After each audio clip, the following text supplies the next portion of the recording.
এখানে দেখতে পাচ্ছি একটা ক্লিপ দেখাচ্ছে এবং এর উপরে কালার ব্যালেন্স এই ভিডিও ফিল্টারটি প্রয়োগ করা রয়েছে।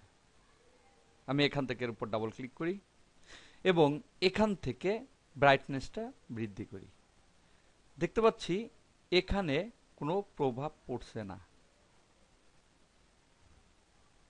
দেখতে পাচ্ছি এখানে কোনো প্রভাব পড়ছে না।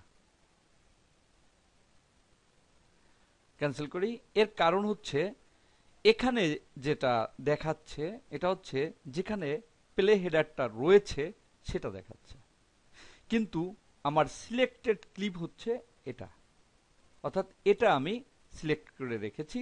এর ফিল্টারটাই এখানে দেখাচ্ছে। এখানে ক্লিক করে দেখতে পাচ্ছি এর ফিল্টারগুলো আলাদা, কিন্তু আমাকে যেটা নির্বাচন করা রয়েছে তার ফিল্টারটা দেখাচ্ছে।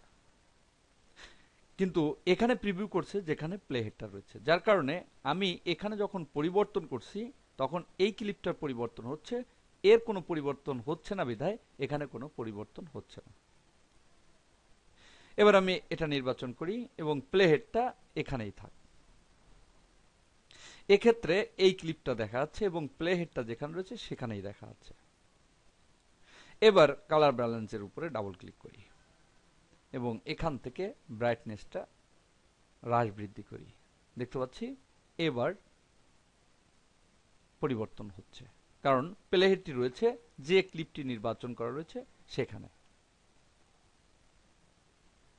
এডিটিং এর সময় প্রায় এই ভুলটা হয়ে থাকে, অর্থাৎ প্লে হেডারটা যেখানে সেখানেই সিলেক্টেড ক্লিপ মনে করে কোনো ইফেক্ট প্রয়োগ করলে সেই ইফেক্ট প্রয়োগ হবে না।